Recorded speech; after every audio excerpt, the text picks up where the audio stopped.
কি করে আমার ঘতুপতু, কি করে? দোদো খায়? খাও, বিরক্ত করবো না। অনেকক্ষণ বাদে মাকে পেয়েছে।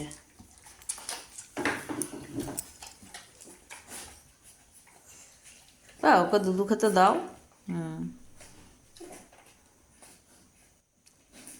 আমার ধলু সোনা, এটা আমার ধলু সোনা। তুমি বাইরে গিয়ে কি খেয়েছ? ঘতন দেখ, শুয়ে শুয়ে দুধু খায়। ছাড় না বাবা, ছাড়। দেখো তো চেটে চেটে কি করছে, দেখো। রে ঠান্ডা লেগে যাবে বেশি চাটলে। বেশি চাটলে ঠান্ডা লাগবে। তুমি জানো না? ঠান্ডা লাগে তো। এক্ষুনি দুধ খাওয়া শেষ হবে আর আমার পেছনে পড়বে, আমি পালাই।